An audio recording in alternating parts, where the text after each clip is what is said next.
এক হয়ে লড়তে হবে। যদি এক হয়ে যায়, এই জাত যদি এক হয়ে যায়, ইনশাআল্লাহ আবার ইসলামের বিজয় হবে। জোরে বলে। কিন্তু আসল কথা আমাদের এক হতে দিবে না। বুঝতে পারছেন না? এই ভাই কিতাবের কথা সেই এই আল্লাহ রাসূলের, এটা সেই রাসূলের সাহাবীদের জামানা থেকে হয়ে এসেছে। একটুখানি বললে বুঝতে পেরে যাবেন। বলবো? শুনবেন? এই আমরা ডিভাইডেড কেন হয়েছে এটা জানতে চান? আরে কথা বলে না। আলহামদুলিল্লাহ, একটু কথা বলতে হবে তো। না আমি ভাববো আমি কবরস্থানে বসে ওয়াজ করিনি ভাই, সব আল্লাহর জিন্দা বান্দা বসে আছে। আল্লাহ আপনাদের যথেষ্ট জ্ঞান বুদ্ধি দিয়েছে। যদি ভুল বলি সেটাও বলবেন, আর ঠিক বললে সেটাও বলবেন। হক কথাকে বলতে হবে, ঠিক না ভুল? জেনে রেখে দেন ভাই, সর্বপ্রথম ইসলামের নেতা হলেন আমার নবীজি। জোরে বলবেন না? যার কারণে আমরা নামাজে পড়ি সাইয়্যিদানা ও মাওলানা মুহাম্মদ। আল্লাহ নেতা হিসাবে, সরদার হিসাবে, দলপতি হিসাবে মানি নবী মুহাম্মদ সাল্লাল্লাহু আলাইহি সাল্লামকে। জোরে বলে। এক নাম্বার, নবী ইন্তেকালের পর খলিফা আবু বকর সিদ্দিক, তারপরে খলিফা ওমর ফারুক। আবু বকর হুজুর আর ওমর হুজুরের জামানায় কোনো ইহুদি মাথা চড়া দিয়ে দেখা দিতে পারে না। কারণ ওমর হুজুর এমনি কি ছিলেন? জোর করে বলো। রাগী ছিলেন। ওমর হুজুর রাগী ছিলেন। তিনাদের জামানায় কিছু করতে পারে না। উসমানের জামানায় ইহুদিদের একজন মুনাফিক, যার নাম ছিল আব্দুল্লাহ বিন সাবা। কি নাম বললাম? আব্দুল্লাহ বিন সাবা। মন দিয়ে শুনবেন। তিনি কি করলো? ওই আব্দুল্লাহ বিন সাবা তিনি তাড়াতাড়ি করে তিনি মানে মুসলিম সময়টাকে ডিভাইডেড করার জন্য ইহুদি থেকে লোক দেখানো মুসলমান হলেন। লোক দেখানো মুসলমান হলেন। মাথায় টুপি, বুকে এইসা বড় দাড়ি। সাধারণ মানুষ দেখলে ভাবি তো ফেরেশতা। কথা বলে না? ভাববে না? ভাববে না? বিরাট তাকওয়া সুফিগিরি দেখাচ্ছে, নামাজ পড়ছে, সুফিগিরি দেখাচ্ছে। অবশেষে উসমানের কাছে প্রস্তাব পাঠালেন। উসমান হুজুর একটু সাদা মনের মানুষ ছিলেন। কি মনের? নিরীহ মানুষ। উসমান গানির কাছে আব্দুল্লাহ বিন সাবা, মন দিয়ে শুনো ভাই, এটা অনেক বড়, এই বুদ্ধিগুলো তোমাদেরকে করতে হবে। নাই যার কারণে দেখবেন ফেসবুকে ইসলামকে নিয়ে গালিগালাজ দিয়ে দেয়, আমাদের ছেলেরা দেখে, কমেন্টগুলো দেখে ফিরে চলে আসে। কারণ উত্তর জানা নাই বলে আমরা দিতে পারি না। আমাদের শেখার দরকার আছে না নাই? জোর করে বলেন আছে না? কেউ নবীর বিরুদ্ধে ফেসবুকে আগুল তুলে কথা বলবে, কেউ ইসলামের বিরুদ্ধে কথা বলবে। হে যুবক, তোমরাও তো ফেসবুক চালাও, কেন তাদের বিরুদ্ধে কথা বলতে পারো না? যখন একসঙ্গে 5000, একসঙ্গে 200 ছেলে কমেন্ট করবে, এমনি তারা অফলাইন হয়ে যাবে। ঠিক কি না ভুল? জোর করে বলো। কোন দিক দিয়ে পিছালে হবে না।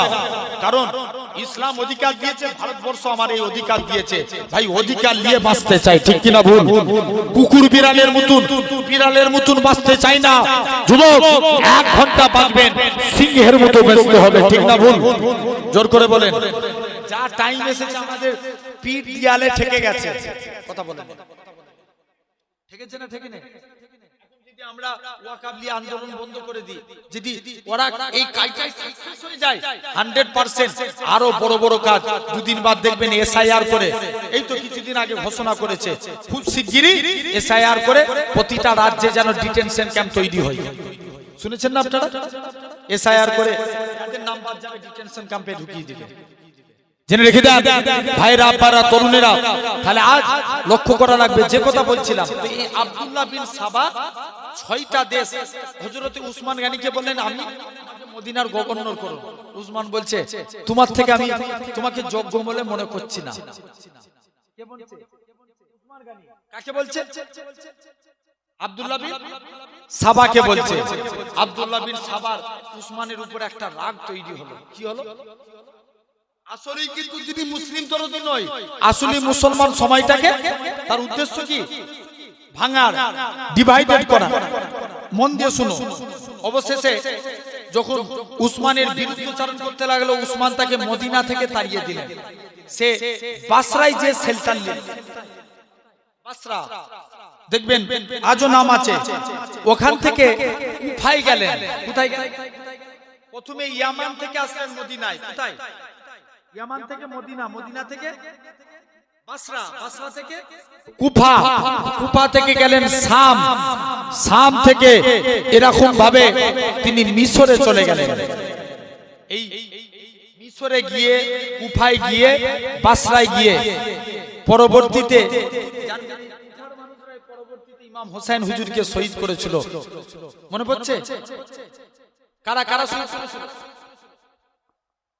কুফার মানুষরা। সেই কুফাতে কে এসেছিল? আব্দুল্লাহ বিন সাবা, তিনি কুফাতে এসেছিলেন। দেশের নাম বললাম তো, 6টা দেশ। ইয়ামান, মদিনা, মনে করবেন 6টা দেশ নোট করেন। ইয়ামান, মদিনা, বাসরা, শাম, কুফা, মিশর। 6টা। এই প্রতিটা জায়গায় যে যে যে যে উসমানের বিরুদ্ধচারণ করতে লাগলেন। কি? উসমান নাকি রাজদরবারের টাকা নিজেদের মধ্যে, নিজেদের আত্মীয় স্বজনকে দিয়ে দেয়। 1 নাম্বার, উসমান রাজদরবারের টাকা মেরে খায়। এইভাবে উসমানের বিরুদ্ধে কিছু লোককে গড়ে তুলল। সে কোন জায়গায় পারল না। মিশরে যে একটু সাকসেস হলো, বেশ মোটা সংখ্যা লোক তার সাপোর্টে করে নিল। শামে কিছু ছিল, বাসরায় কিছু ছিল, কুফায় কিছু ছিল। অবশেষে এই 3 দেশের মানুষকে এক জায়গায় করে উসমানের বিরুদ্ধচারণ করতে করতে ঠিক উসমান হুজুরের খেলাফতের শেষকালের দিকে মদিনায় আবার চলে আসলেন। কে আসলেন? তার দলবল নিয়ে উসমান হুজুরের বিরুদ্ধচারণ করতে লাগে। তখন উসমানকে প্রাণে মেরে ফেলার হুমকি দিতে লাগে। আল্লাহ রাসূলের 2 নাতি নওসায় রাসূল, মন দিয়ে শুনবেন, ইমামে হাসান, ইমামে হুসাইন সহ বহু যুবক সাহাবী উসমান গনির বাড়ির সামনে দিয়ে গার্ড দিয়ে তরবারি নিয়ে দাঁড়িয়ে আছে। উসমান গনি ভিতরে আল্লাহর কোরআন মাজিদ পড়ছেন। পিছন সাইড দিয়ে উপর দিয়ে নেমে এই আতাতাইরা মানে আব্দুল্লাহ বিন সাবার দলের লোকেরা উসমান গনির গর্দান বরাবর মারল। উসমান গনির মুন্ডু মুবারক আলাদা হয়ে গেল, শরীর আলাদা হয়ে গেল। কুরআন শরীফ সূরা বাকারা পড়ছিলেন। উসমান গনিকে উসমান গনির স্ত্রী বাঁচাতে আসলো, হাত কেটে চলে গেল। এদিকে হযরতে আলী, হযরতে আম্মাজান আয়েশা, তিনি কি করলেন? তিনারা সব মক্কা শরীফে তখন হজের জন্য গেছে। হজের জন্য খবর রটে গেল উসমানকে শহীদ করে দেওয়া হয়েছে। মুসলমানদের মধ্যে একটা জেদ চেপে গেল, যে বা যারা উসমানকে মেরেছে আমরা উসমান হত্যার আগে প্রতিশোধ নেব, তারপরে চতুর্থ খলিফা নিব। তাহলে খলিফা কটা পর্যন্ত আমি বললাম? 3টে। আবু বকর হুজুর, ওমর হুজুর, 3 নাম্বার উসমান হুজুর। বলছে আগে এই চতুর্থ খলিফা হওয়ার আগে সবাই আন্দোলন করছে, আগে উসমান হত্যার প্রতিশোধ নেব, তারপরে চতুর্থ খলিফা নিযুক্ত হবে। আম্মা জান আয়েশাও এই কথাতে, কারণ নবীজির স্ত্রী মা আয়েশা, তার কথা গ্রান্টেড, মা আয়েশার কথাও গ্রান্টেড হয়ে গেল। এদিকে এই আব্দুল্লাহ বিন সাবার লোকেরা হযরত আলীর কাছে যায়। এরা সেজে আছে কি? কথা বলে না, বলো বলো বলো, মুসলমান, কিন্তু আদেও এরা মুসলমান না। মন দিয়ে শুনবেন, এখান থেকে শুরু হচ্ছে। হযরতে এদিকে হযরতে আলীর কাছে গেলেন আব্দুল্লাহ বিন সাবার কিছু দলেরা। আব্দুল্লাহ বিন সাবার ভাবলো এই মুহূর্তে যদি তারা এই হত্যার তদন্ত করে আমরা ফেঁসে যাব। কে বলছে? আব্দুল্লাহ বিন সাবা। তাই কিন্তু আলী হুজুর হলেন অনেক বিচক্ষণ, যার সম্পর্কে আল্লাহ রাসূল বলছে আমি মদিনার এলেম আর আলী হচ্ছে তার দরজা। জোরে বলে, এত বড় মাকাম, জিনার দরবারির নাম ছিল জুলফিকার। মন দিয়ে শুনবেন, সেই আলী বলছে না আমি খলিফা হবনি, জোর করে আলী হুজুরকে খলিফা পদে নিযুক্ত করে দিলেন। চতুর্থ খলিফা হয়ে গেলেন। রাতারাতি আলী হুজুর বলল না, পরে যুদ্ধ হবে। মা আয়েশার সঙ্গে কথা বলে এক পর্যায়ে হযরতে আলীও রাজি হয়ে গেলেন যে আগে উসমান হত্যার প্রতিশোধ নেব, তারপরে শপথ গ্রহণ করব। সব ঠিকঠাক হয়ে গেল। পিছন দিক দিয়ে আব্দুল্লাহ বিন সাবার কিছু, ওই যে বললাম কি মুনাফিক, আব্দুল্লাহ বিন সাবার দলেরা তারা কি করলো? এই তখন আম্মাজান আয়েশা সহ হযরতে আলীও তিনিও গেছেন মিশরে। তখন মিশরের গভর্নর ছিলেন আমিরে মুয়াবিয়া রাদিয়াল্লাহু তাআলা আনহু। সবাই মিলে একটা বসে রাত্রে মীমাংসা হলো যে আগে উসমান হুজুরের হত্যার প্রতিশোধ হবে, তারপরে আমরা উসমান হত্যার প্রতিশোধ গ্রহণের পর তারপরে আমরা খলিফা পদে গ্রহণ করব বা খলিফা পদ শপথ করব। যখনই এই কথা বলে রাতারাতি এই মুনাফিকরা যুদ্ধ লাগিয়ে দিল। সবাই ভাবলো আলী হুজুর অমর ছিলেন, আলী হুজুরের এরকম ভাবে মুসলমানের যুদ্ধ লেগে গেল।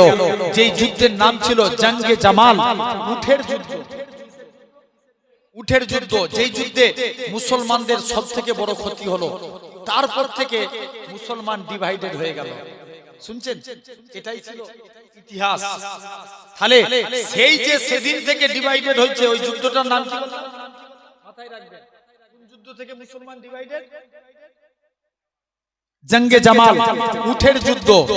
এই যুদ্ধ থেকে সেই সেদিন থেকে আজও পর্যন্ত দেখেন, যদি আজ তামাম বিশ্বের বুকে কিছু মানুষ আছে নবীর সম্মান নিয়ে কথা বলে, কিন্তু তখন তো সাহাবাদের সংখ্যা কম ছিল, তারপরেও নবীর বিরুদ্ধচারণ করতে কাফেররা ভয় খেত।